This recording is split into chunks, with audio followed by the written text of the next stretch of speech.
दिल्ली नागलोई में क्लास चल रहा था 11 फरवरी 1967 का।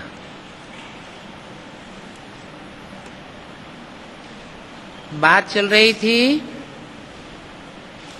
ये बड़ा भारी इम्तिहान है।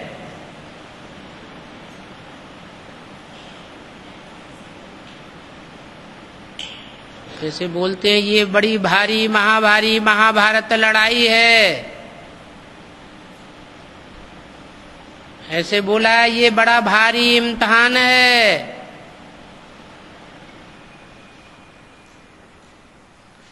पढ़ाई पढ़ते हैं, थ्योरी की परीक्षा होती है, कितनी कितनी किसने पढ़ाई पढ़ी है, तो फाइनल एग्जाम होता है उसे कहते हैं बड़ा इम्तिहान। और ये है बड़ा भारी इम्तिहान। फाइनल परीक्षाएं चालू हो रही हैं।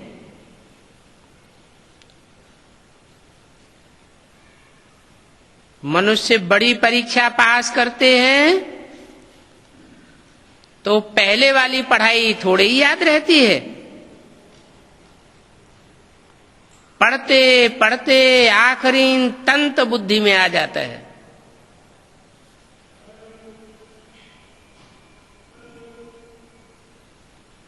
यहां भी आखिरी कौन सा तंत बुद्धि में रह जाएगा?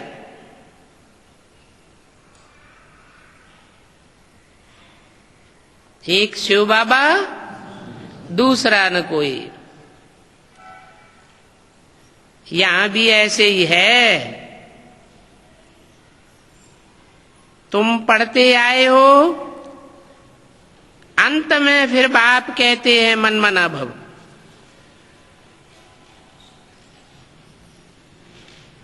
मेरे में मन लगा, अपने मन को मेरे में समा दे।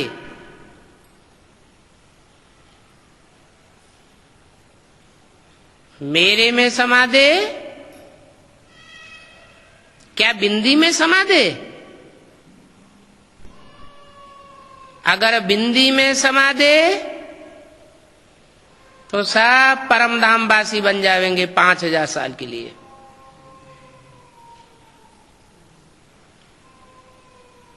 बाप कहते हैं तो कहने वाला साकार भी है।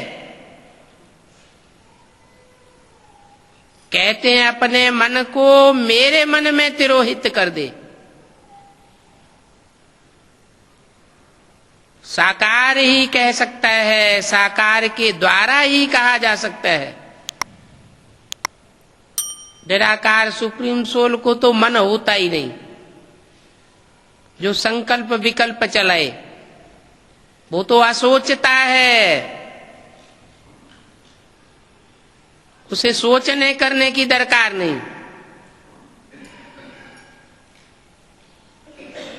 तो कहते हैं मन मना भव। ये मन मना भव की टेव पड़ी हुई होगी तो पिछाड़ी में वर्षा और बाप याद रहेगा।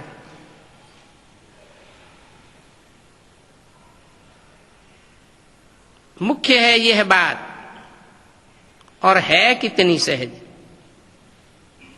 उस पढ़ाई में भी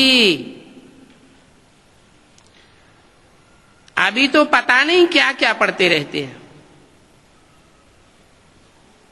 जैसा राजा होता है वैसी ही वहां की रस्म रिवाज होती है।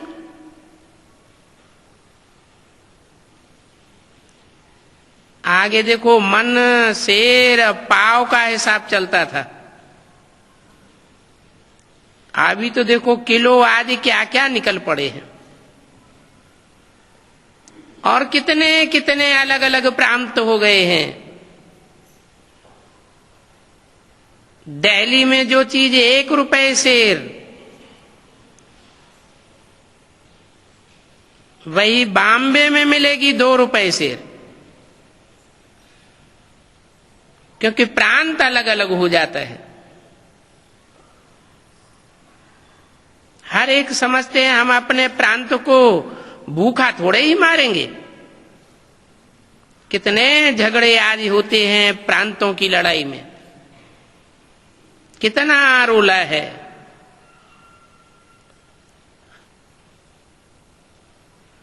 पहले राजाई थी,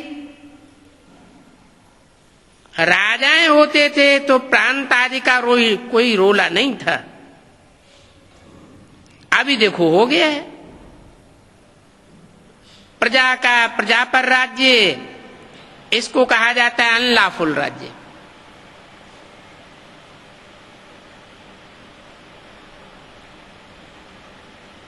अनलॉफुल राज्य क्यों कहा प्रजा के ऊपर प्रजा का राज्य?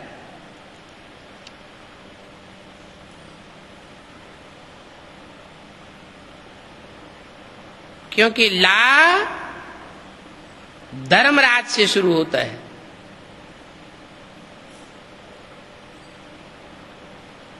ऊंचे ते ऊंचा ला जानने वाला,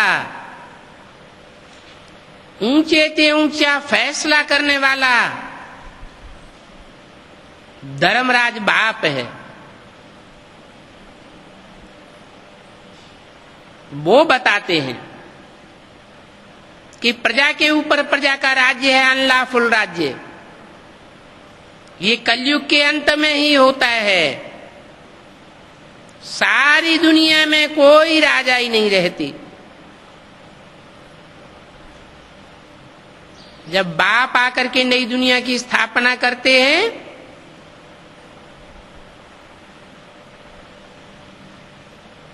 तो सारी दुनिया में एक ही राजाई,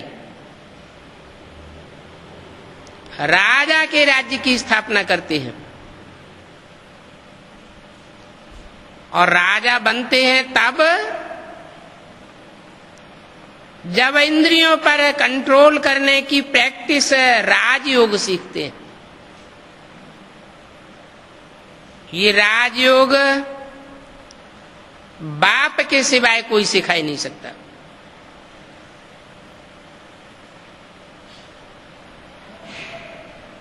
जो बाप के असली बच्चे हैं वो बाप के असली मददगार बनते हैं।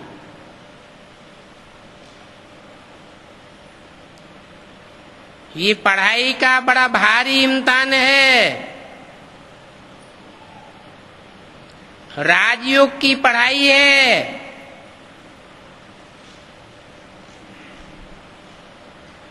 बड़े ते बड़े और छोटे ते छोटे राजाएं यहां बनते हैं। जन्म जन्मांतर की राजाई देने के लिए बाप अभी कलयुग के अंत और सतयुग के आदि के संगम पर आता है। बाकी तो आज है प्रजा के ऊपर प्रजा का राज्य।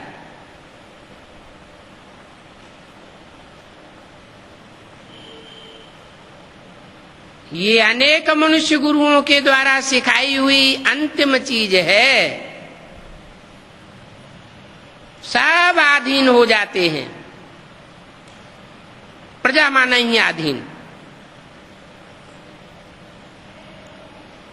और राजा माने स्वाधीन। बाप आकर के स्वाधीन बनाते हैं। पहले स्व की कर्मेंद्रियों के अधीन। कौन कौन कितने हैं वो साक्षात्कार होता है। राजयोग से ये कर्मेंद्रियों की अधीनता खलास हो जाती है।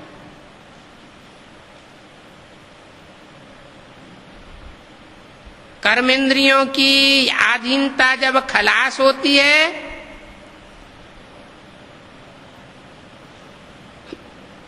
तो मन में एकाग्रता आती है। मन के अंदर दृढ़ इच्छा शक्ति पैदा होती है। जो संकल्प किया सो सिद्ध होता है।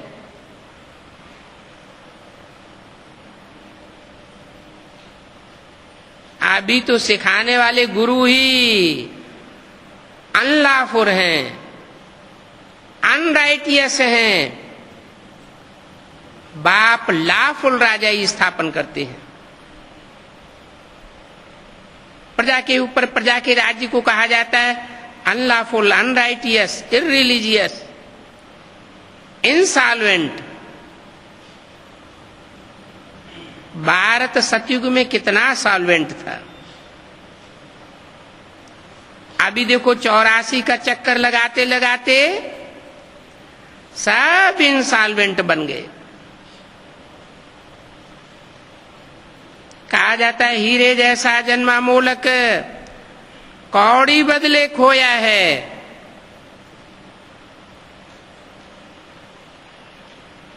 ये भारत की कहानी है। बाप कहते हैं तुम कौड़ियों के पिछाड़ी क्यों मरते हो।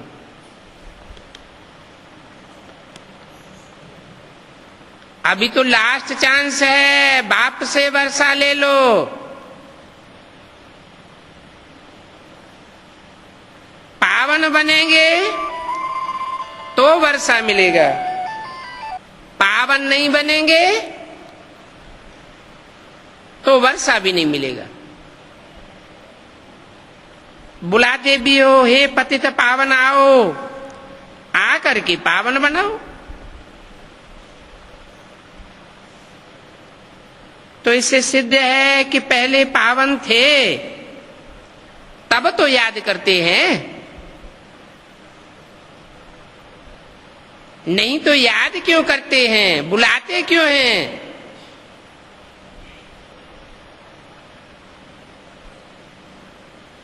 अभी तो है कलयुग। बाप कहते हैं मैं पावन दुनिया बनाऊंगा, और पावन दुनिया बनेगी तो पतित दुनिया का जरूर खलासा होगा, जरूर विनाश होगा। इसीलिए ये महाभारी महाभारत लड़ाई गाई हुई है। जो लड़ाई इस रुद्र ज्ञान यज्ञ से प्रज्वलित होती है।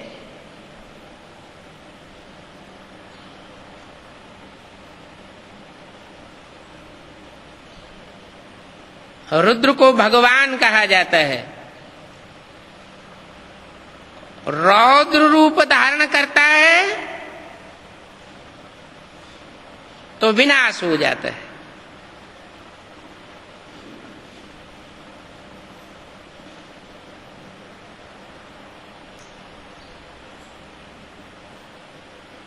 ड्रामा में ये विनाश होने की नूद है। पहले पहले तो बाबा को साक्षात्कार हुआ,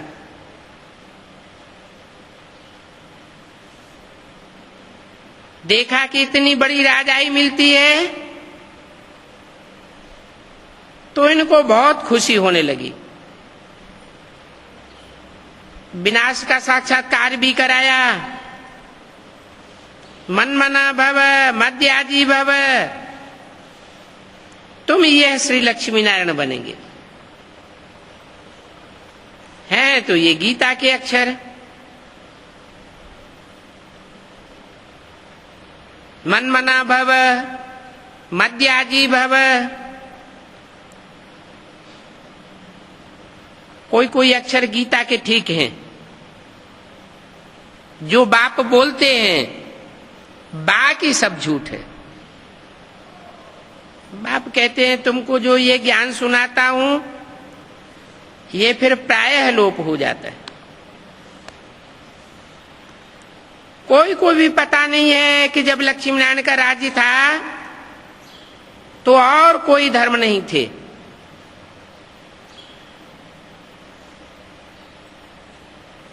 जब और कोई धर्म ही नहीं था तो आबादी भी जरूर थोड़ी होगी। ऊंचते ऊंच सनातन धर्म के लोग थे तो ऊंचते ऊंच होते हैं बहुत थोड़े। और कलयुग के अंत में सारी दुनिया बन जाती है नीचते नीचों की।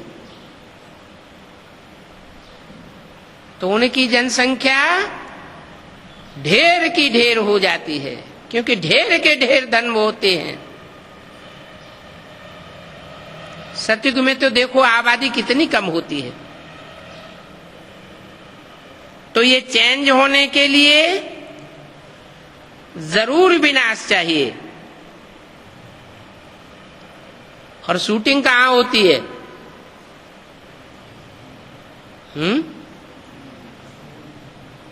विनाश की भी और स्थापना की भी शूटिंग कहां होती है? ब्राह्मणों की संगम युग दुनिया में। ब्राह्मणों में भी कच्चे ब्राह्मण कच्ची कच्ची पढ़ाई पढ़ते हैं, और पक्के ब्राह्मण जो पक्की पक्की ज्ञान की पढ़ाई पढ़ते हैं।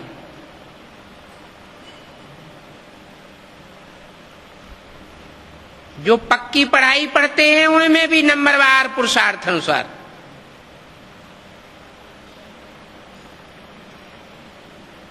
एडवांस नॉलेज में भी नंबरवार पुरुषार्थ अनुसार। एडवांस में बीज तो सब हैं, लेकिन किस धर्म के बीज हैं? जो जिस धर्म का बीज होगा वो उसी को फॉलो करेगा। आखिरीन जब फाइनल परीक्षा होगी तो नंबरवार की लिस्ट में आ जाएंगे।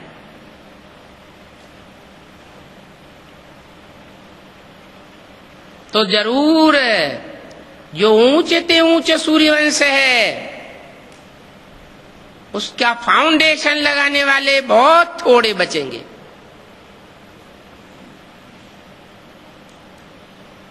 जो बचेंगे वो ऊंचे ते ऊंचे पद पावेंगे।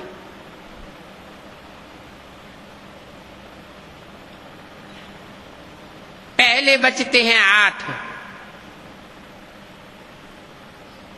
फिर बचेंगे 108।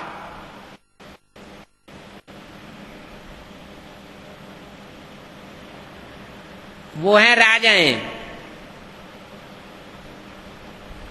जिन्होंने राजयोग की पूरी पढ़ाई पढ़ी। उनमें भी नंबरवार।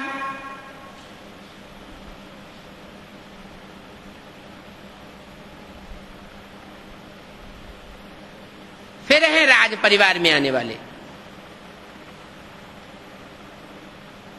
वो है 3rd क्लास माला।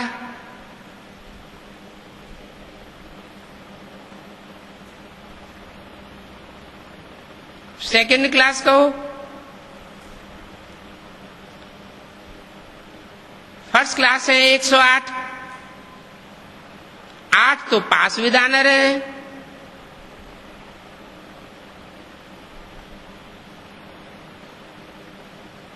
तो फाइनल परीक्षा का जो रिजल्ट निकलता है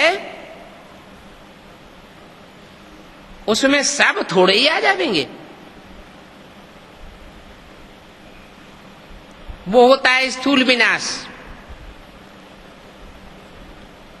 और यहां ब्राह्मणों की संगम युग दुनिया में होता है सूक्ष्म विनाश। बाप को पहचानते हैं, निश्चय बुद्धि बनते हैं तो जैसे जिंदा हुए।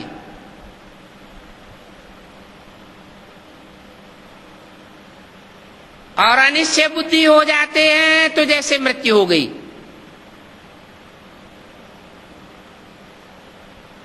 कोई की मृत्यु होती है तो दूसरे बाप के यहां जन्म लेना पड़ता है, बाप बदल जाता है। यहां भी ऐसे है। इसलिए बोला ये बड़ी से बड़ी भारी इम्तिहान है।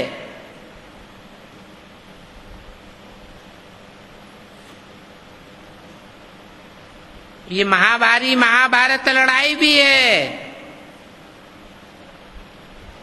और कोई शास्त्रों में इनका वर्णन नहीं है। जरूर भगवान भी होगा।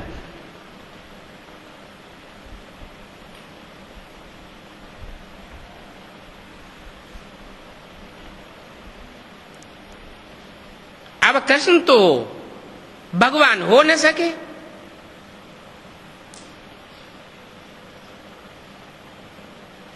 कृष्ण भी भगवान नहीं,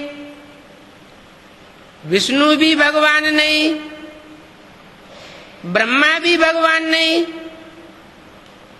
कोई भी 33 करोड़ देवताएं भगवान की कोटि के नहीं कहे जाते। भगवान तो ऊंचे ते ऊंचे एक है, जिसका नाम सुप्रीम सोल बाप के साथ गाया हुआ है। कहते हैं शिव शंकर भोलेनाथ,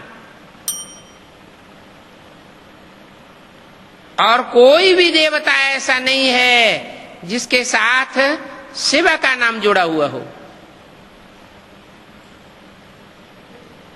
अभी बाप समझाते हैं, गीता माता से कृष्ण को राजाई मिलती है। कृष्ण भगवान नहीं है गीता का, उसे गीतापति भगवान नहीं कह सकते।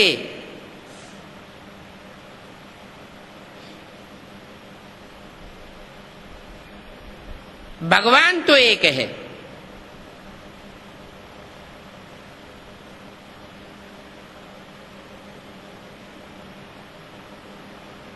माता पिता कहेंगे गीता को, उससे ही फिर तुम देवता बनते हो। इसलिए चित्र में भी दिखाया है कि कृष्ण ने गीता नहीं सुनाई।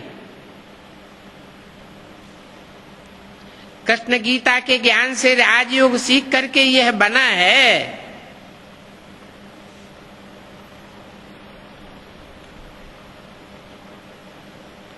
कल फिर कृष्ण होगा।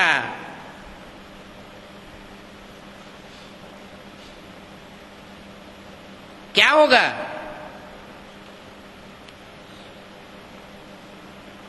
नारायण होगा।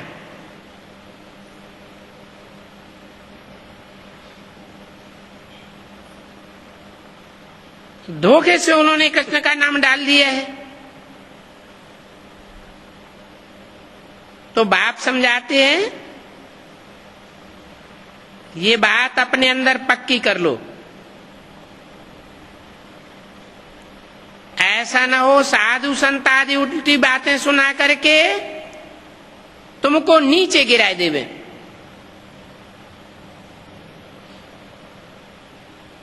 तुम्हारी बपौती बदल जाएगी। बहुत बातें पूछते हैं, कहते हैं विकारों के बिना सृष्टि कैसे चलेगी, ये सब कैसे होगा?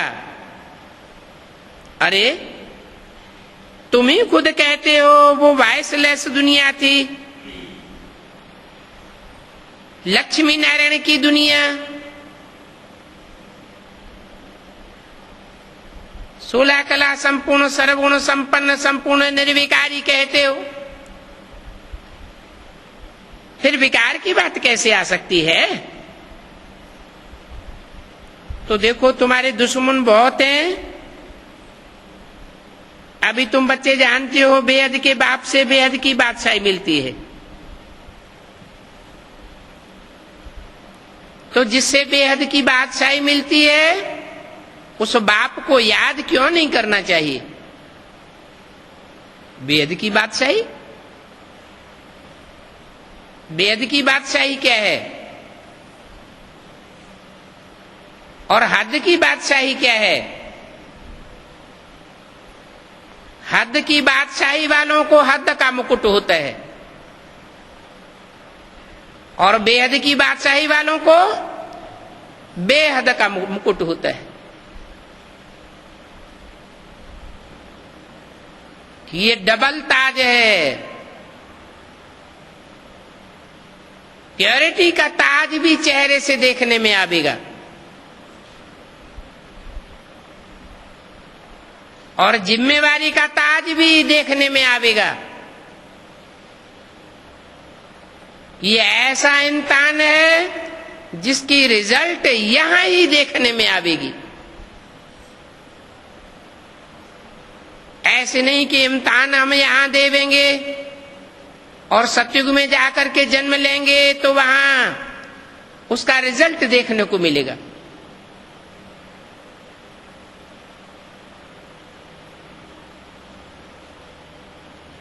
तो ऐसे बाप को बहुत याद करना चाहिए। ये दुनिया सारी पतित है। पतित दुनिया में सब पतित होते हैं और पावन दुनिया में सब पावन होते हैं।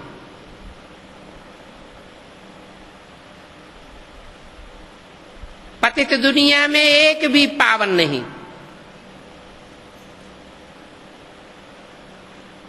एक बाप ही वर प्योर गाया हुआ है जो आकर के पतितों को पावन बनाते हैं। पहले बुद्धि पावन बनती है।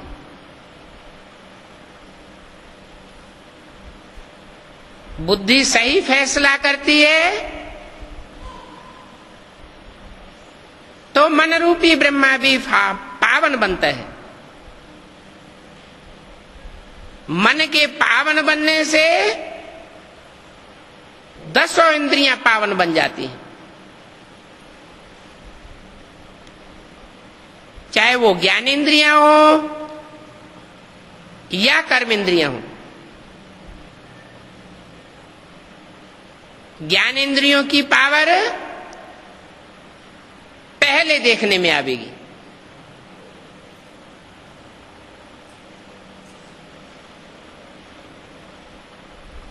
वाचा तीक्ष्ण होती चली जाएगी।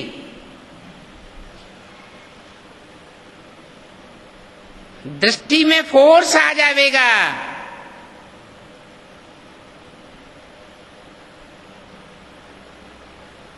कानों में वो पावर आ जाएगी कि जो सुनना है वही सुनेंगे, जो नहीं सुनना है सुनते हुए नहीं सुनेंगे।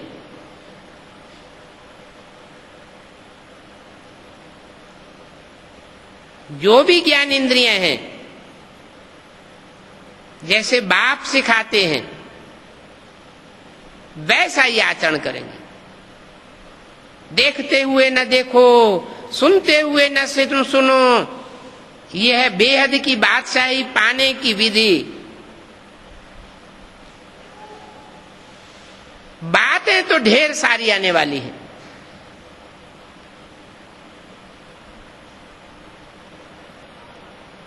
बातें आवेंगी, बुद्धि को भ्रम आवेंगी, लेकिन जिनकी बुद्धि में एक बाप बैठा हुआ होगा उनको बाप की बातें याद आवेंगी। बाप क्या कहते हैं और मनुष्य क्या कहते हैं, अंतर स्पष्ट समझ में आ जाएगा।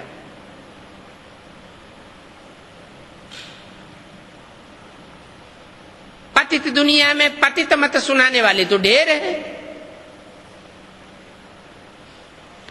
कुंभ के मेले पर देखो कितने लाखों जाते हैं।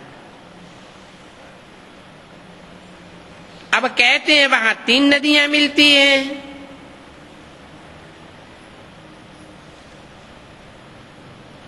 तीसरी नदी गुप्त दिखाते हैं।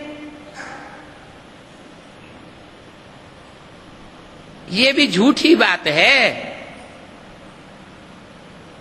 गुप्त नदी होती है क्या?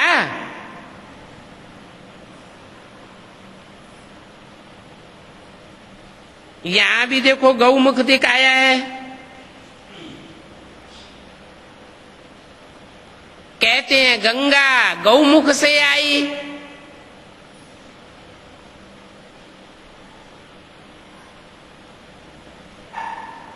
अरे गंगा अपना रास्ता लेकर के समुद्र में जावेगी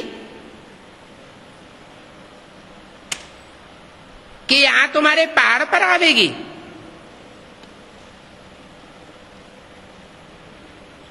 गंगा तो ऊपर से नीचे की ओर जाती है,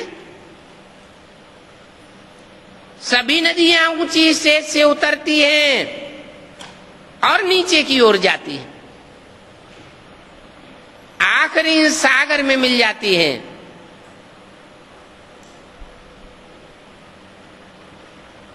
भक्ति मार्ग के कितने पक्के हैं। बाप कहते हैं ये भक्ति, ज्ञान और वैराग इनका क्रम बना हुआ है। कलयुग के अंत में भक्ति होती है, बाप आकर ज्ञान सुनाते हैं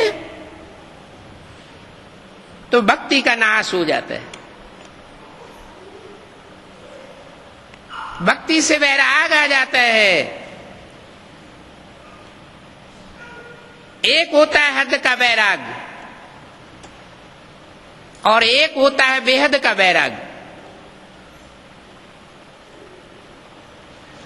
सन्यासी सिर्फ हद का वैराग उठाते हैं, घर बार छोड़ देते हैं।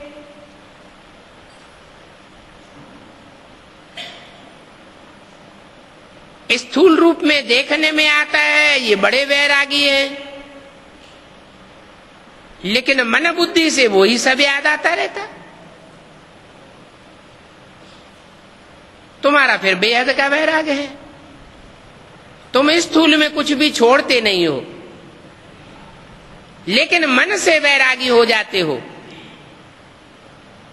मन तुम्हारा संसार के पदार्थों में, संसार की बातों में, संसार के संबंधियों में मन रमायमान नहीं होता है। जिसको कहते हैं देखते हुए न देखना और सुनते हुए न सुनना, ऐसे सभी इंद्रियों के लिए ये बात लागू होती है।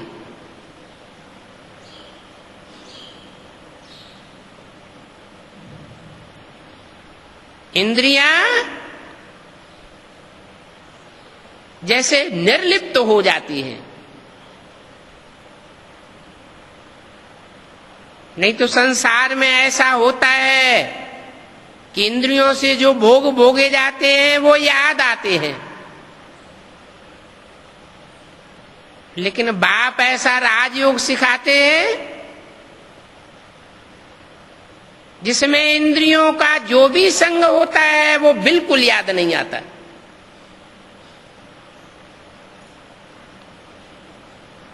एक बाप ही याद आवे।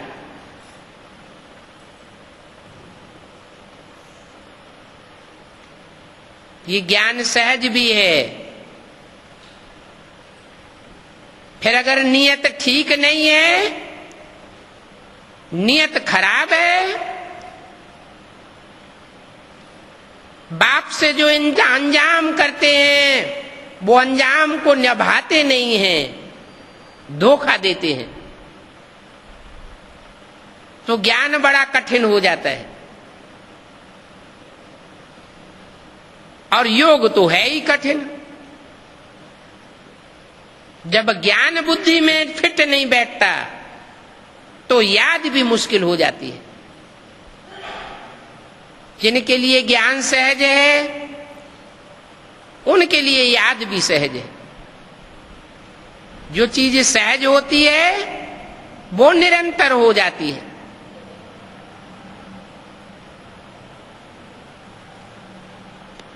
सन्यासी तो सिर्फ घर बार छोड़ करके जंगल में रहते हैं, जन्म जन्मांतर सन्यासी बनते रहे, खुद भी भटकते रहे, दुनिया को भटकाते रहे, न खुद भगवान को पाया और न दूसरों को सच्चा रास्ता बताया। यहां तो वो बात नहीं है। तुम तो बुद्धि से सारी दुनिया का संन्यास करते हो। ये बेहद का संन्यास तुमको सीखना है, समझना है और प्रैक्टिकल में करके दिखाना है। खुद करेंगे तो दूसरों को भी सिखा सकेंगे।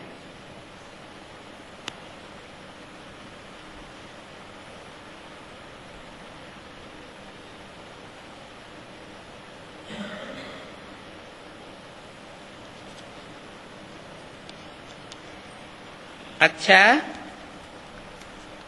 बच्चों को गुड मॉर्निंग।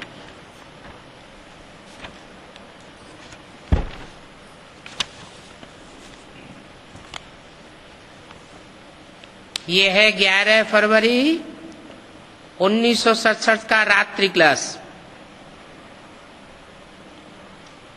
बच्चे अब जान गए हैं दुनिया में ऐसा कोई मनुष्य नहीं जिनको ये पता हो भगवान मनुष्य सृष्टि रचते हैं।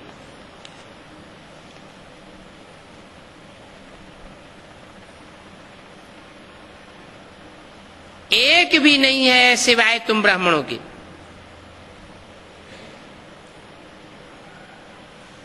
कौन सी सृष्टि रचते हैं? मनुष्य सृष्टि। मनुष्य किसे कहा जाता है? मनु की औलाद मनुष्य कहा जाता है।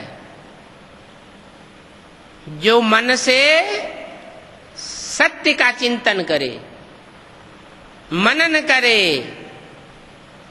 फिर धारण करे। सत्य का चिंतन करेगा तो सत्संकल्प चलेगा। सत्संकल्प का वायुमंडल बनेगा तो अपने लिए सत्य युग स्थापन करेगा।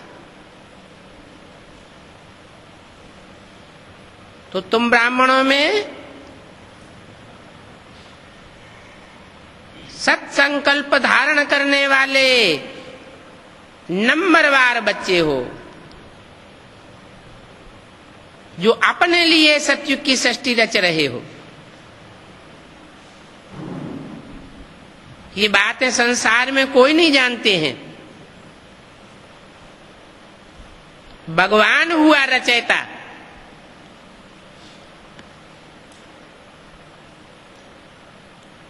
रचयिता साकार होता है या निराकार? रचयिता साकार होगा तो रचना भी साकार होगी।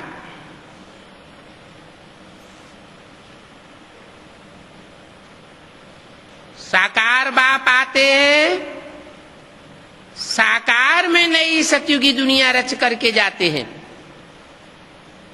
ये सत्य युग की रचना सत्य बाप के सिवाय कोई कर नहीं सकता।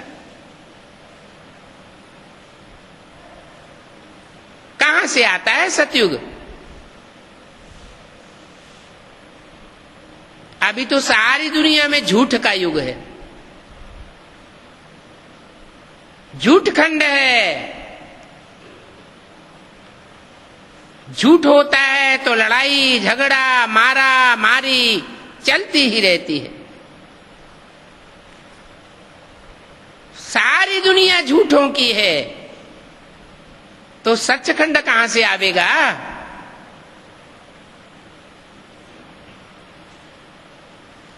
जरूर सत्य बाप को आना पड़े। सिख लोग कहते हैं सत श्री अकाल।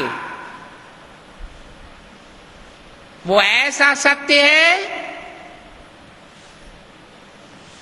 कि उसको और उसके बच्चों को काल खा नहीं सकता। बाप भी सत्य है, बाप के बच्चे भी सत्य। सत्य बाप आकर के सचखंड की स्थापना करते हैं और सचखंड में बाप के सच्चे बच्चे ही राजाई पाते हैं।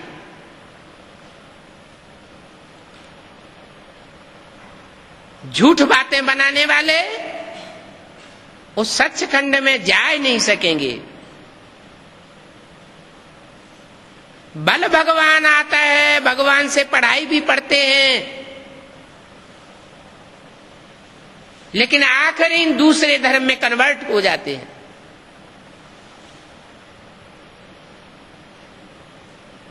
एक बाप को नहीं पहचान पाते। कोई तो ऐसे हैं एक धर्म से दूसरे धर्म में, दूसरे धर्म से तीसरे धर्म में, चौथे धर्म में कन्वर्ट ही होते रहते हैं। उनका एक धर्म पिता पक्का नहीं हो पाता।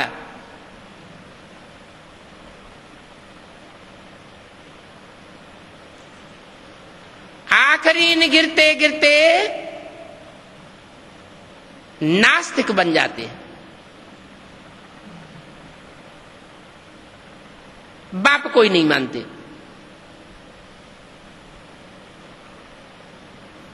अब ऐसा दुनिया में कोई होता है जो बाप के बिगड़ पैदा होता हो?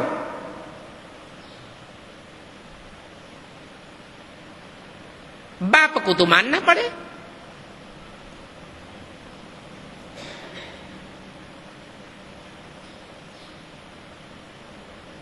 तो जो बाप है, बाप से वर्षा मिलता है।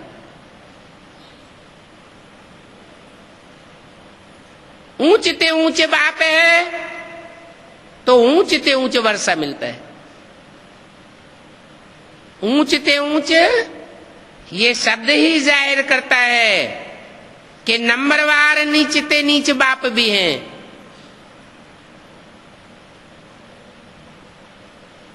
भले धर्म पिताएं हैं, वो भी नंबरवार हैं।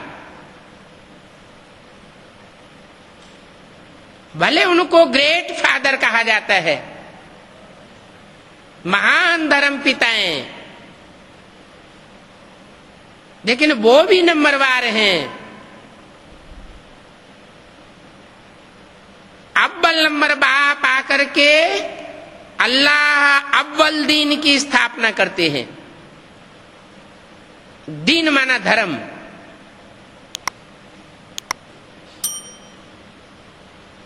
तो अव्वल नंबर बाप की अव्वल नंबर श्रीमत पर ही चलना पड़े।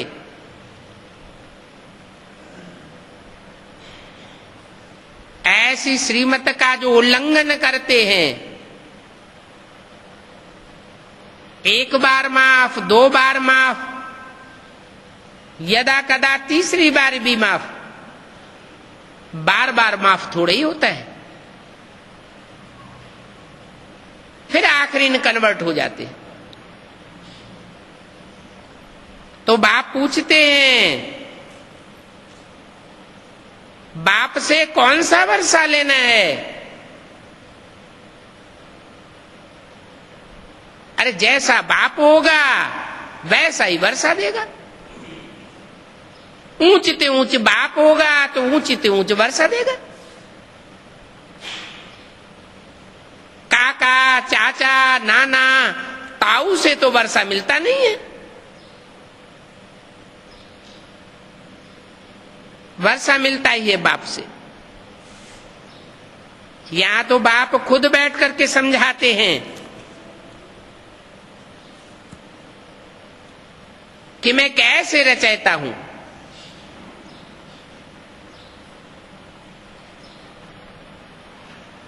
कैसे शब्द ये जाहिर करता है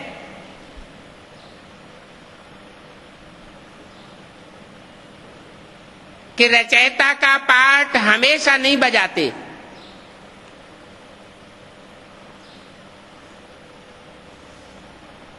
सुप्रीम सोल ज्योति बिंदु के रूप में ऊंचते ऊंचे धाम में जब रहते हैं 5000 साल, तो उस समय उनको रचयिता नहीं कहा जा सकता। ऐसे नहीं कि वो बिंदु बिंदु आत्माओं का रचयिता है, क्योंकि आत्माएं भी अनादि हैं और उन बिंदु बिंदु आत्माओं का बाप भी अनादि है। अनादि है तो रचने का सवाल ही नहीं।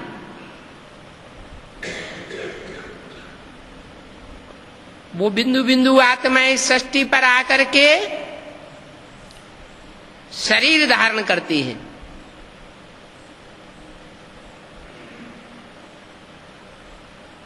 उनको जीव आत्मा कहा जाता है, जीवित आत्मा।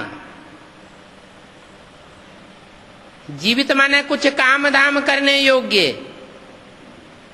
बोलते चालते को जीव कहा जाता है।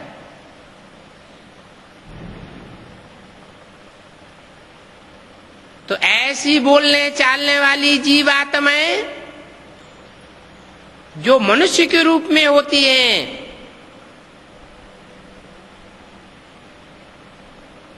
उनकी नई दुनिया आकर के बनाता है,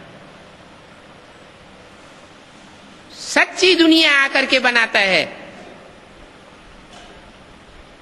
और झूठ खंड को खलास करता है।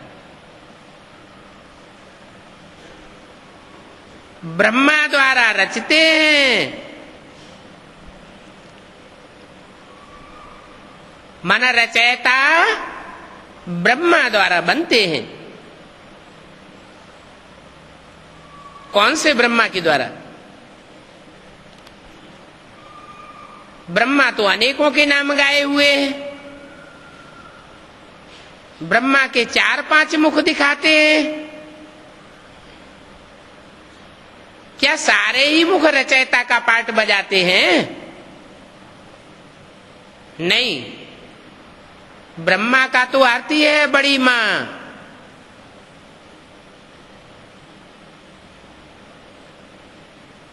मां एवरलास्टिंग रचयिता नहीं होती,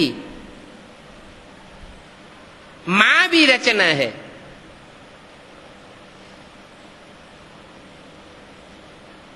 तो ब्रह्मा का टाइटल धारण करने वालों में जो प्रजापिता ब्रह्मा का टाइटल धारण करता है वो ही रचयिता है, जो आदि ब्रह्मा है।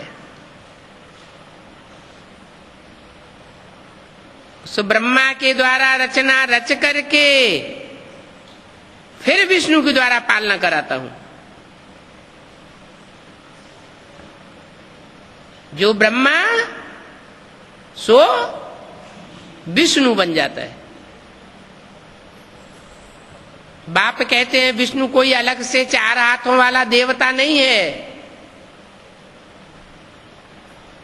हाथ माना भुजाएं।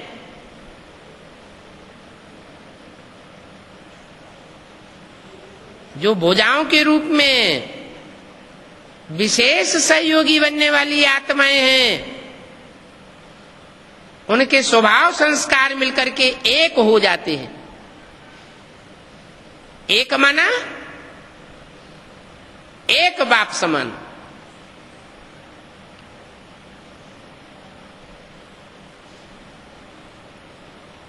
तो ऐसे प्रजापिता ब्रह्मा से ब्राह्मण ब्राह्मणियों को रच करके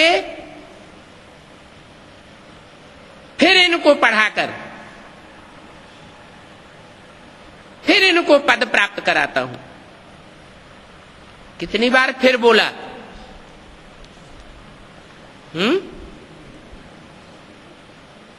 2 बार फिर क्यों बोल दिया? फिर माना बाद में। प्रजापिता ब्रह्मा से ब्राह्मण ब्राह्मणियां रचते हैं। 1936 में प्रजापिता ब्रह्मा द्वारा ब्राह्मण ब्राह्मणियों की रचना शुरू हुई।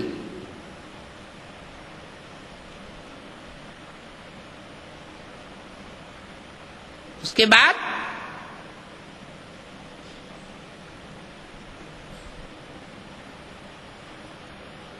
प्रजापिता तो गायब हो गया, तो रचना बंद हो गई क्या है? ब्राह्मण कहा ही जाता है ब्रह्मा की औलाद। माना ब्रह्मा तो रहा यज्ञ में, और ब्रह्मा से पालना लेने वाले, जन्म लेने वाले बच्चे भी रहे। ब्राह्मण ब्राह्मणियां बनते रहे। ब्रह्मा ने जब तक शरीर छोड़ा तब तक भी ब्राह्मण ब्राह्मणियां बने।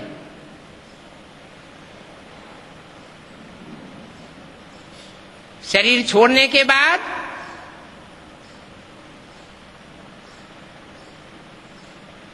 जो भी नंबरवार ब्रह्मा हुए उनके द्वारा रचना रची जाती है। तो ब्रह्मा के द्वारा ब्राह्मण तो होते हैं। कहते हैं ब्रह्मा के द्वारा एक बार सृष्टि रची, पसंद नहीं आई, बिगाड़ दी। दूसरी बार सृष्टि रची, पसंद नहीं आई, बिगाड़ दी। आखिर इन फाइनल हो ही जाता है।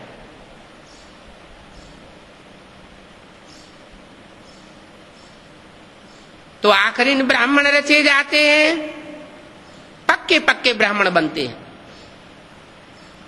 फिर उनको पढ़ा करके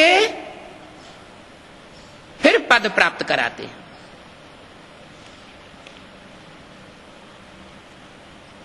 ऊंचते ऊंचे पद कौन सा है?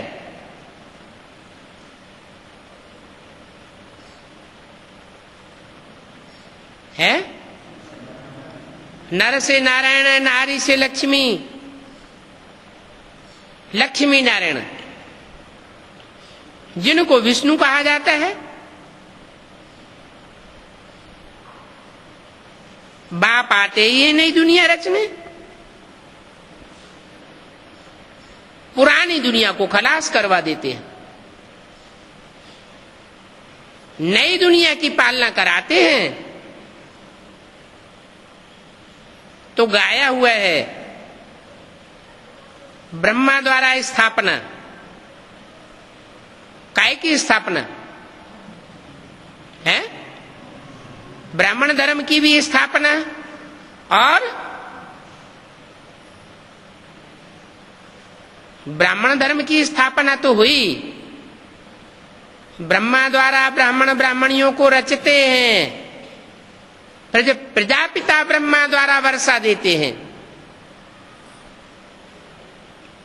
तो कौन सा कार्य रहा हुआ है? अभी जो नंबरवार माला बननी है, नंबरवार पद मिलने हैं, माला में मणके होते हैं, कोई ऊपर, कोई नीचे, कोई दाईं ओर, कोई लेफ्ट साइड में। वो पद अभी तैयार हो रहे हैं। ये फाइनल परीक्षा होने वाली है, हो रही है। तो विनाश भी जरूर होगा। विनाश होगा क्या? ब्राह्मणों का विनाश हो जाएगा? है? ब्राह्मणों का विनाश नहीं होता, ब्राह्मणों के पद का विनाश होता है। नंबरवार विनाश को पाने वाले हैं। शंकर द्वारा विनाश।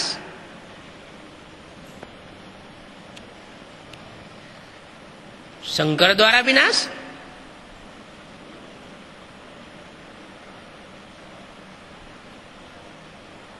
शंकर विनाश करते हैं क्या?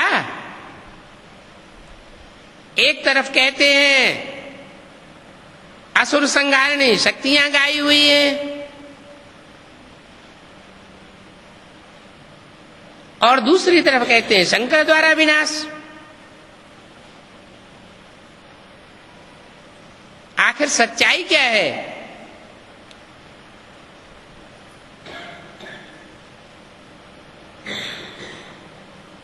जरूर शक्तियों को प्रेरणा मिलती है,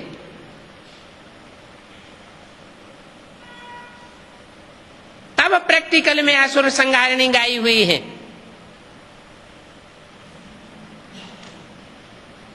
शंकर को तो योग में बैठा हुआ दिखाया जाता है। इसलिए मुरली में कहते हैं शंकर क्या करता है? कुछ भी नहीं। कर्मेंद्रियों से तो कोई काम करता हुआ नहीं दिखाते।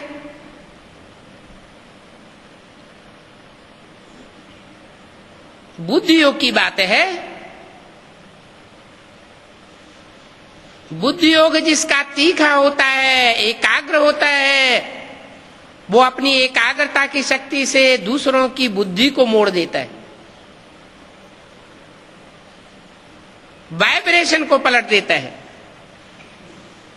तो शंकर द्वारा विनाश गाया हुआ है। तुम बच्चों को तो अंधों को रास्ता बताना है, क्या शंकर को फॉलो नहीं करना है? क्या करना है? अंधे जो हैं, अज्ञान के अंधे हैं, जिनको ज्ञान नहीं है, जानकारी नहीं है, किसकी? बाप की जानकारी नहीं है।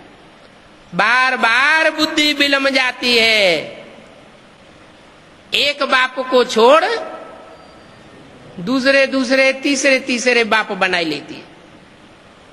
ऐसे जो अज्ञान के अंधे हैं, उनको रास्ता दिखाना है। बाप आकर बच्चों को अडॉप्ट करते हैं। क्या कोई बाप बच्चों को अडॉप्ट करता है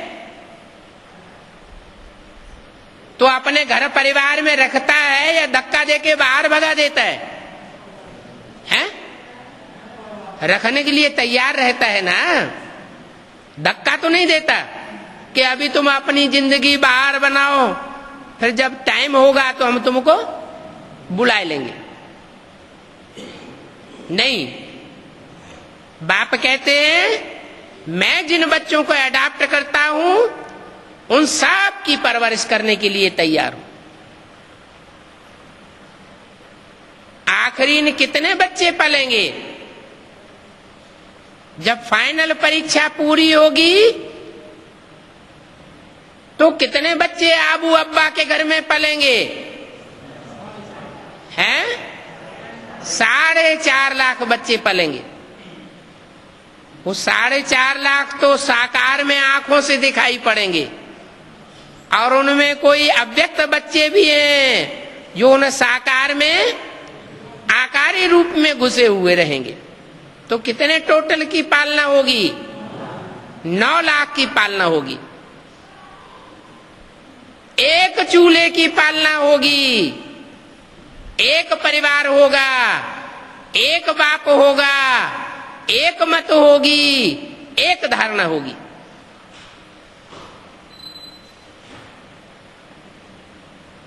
बाप बनना आसान है, लेकिन निभाना आसान नहीं है।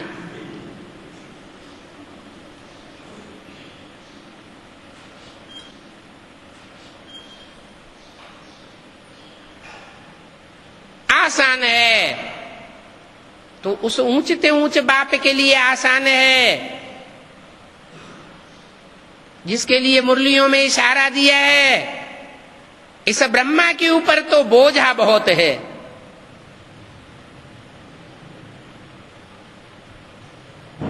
तुम बच्चों के लिए तो बहुत आसान है।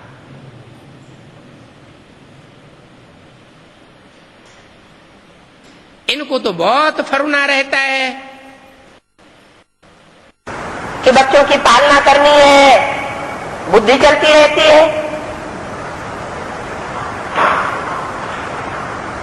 तुम तो बेगमपुर की बात है, तुमको पालना आदि का फिक्र नहीं रहता है। ऑटोमेटिक पालना होती रहती है। तुम्हारे 63 जन्मों का हिसाब ऐसा बना हुआ है।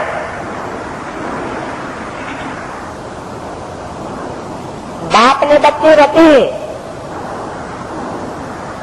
तो जरूर उनको खाने को तो देंगे ना।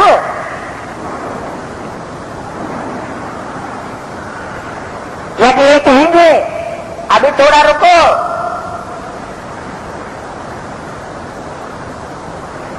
अपने लौकिक घर परिवार में बैठो,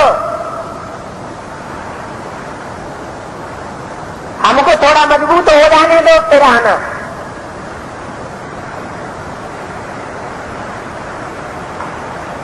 यहाँ तो ऐसे ऐसे डुप्लीकेट भगवान बन करके तैयार हुए पड़े हैं। तो कहते हैं प्रैक्टिकल पालना वही लो और वहीं रह करके पालना लो हमारी, बौद्धिक रूप से सेवा इधर करो और खुशी का लेवा इधर देते रहो। जैसे मुसलमान होते हैं ना, रहते हैं दूसरे दूसरे देशों में, खास करके भारत में तो बहुत ही मुसलमान है, 50%, 30% तो जरूर होंगे। रहते हैं भारत में और गीत कहाँ के गाते हैं? सहाबा के गीत गाते हैं।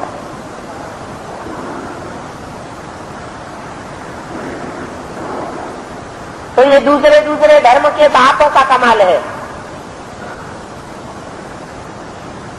अपनी जनरेशन को अपने धर्म खंड में पालना नहीं दे पाते।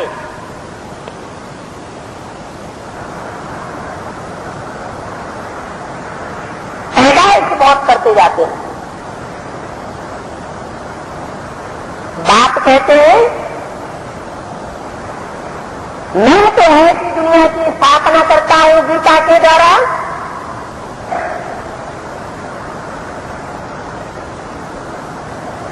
तो बहुत थोड़ी जनसंख्या रह जाएगी। मुझे ढेर के ढेर नहीं चाहिए, ऐसे रेत श्रीमत पर चलने वाले चाहिए।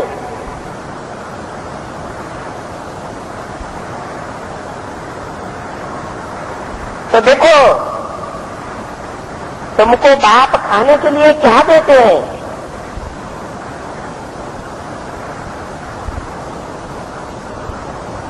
तुम क्या खाते हो? मैं यहां का यहां तुम्हारा लिया हुआ वापस भी करूंगा। जो भी लेते हैं सब वापस करूंगा, और ब्याज में 21 जन्म के लिए देता भी हूं। तो कितना बड़ा ब्याज मिलता है। इतना ब्याज और कोई दे नहीं सकता। ओम शांति।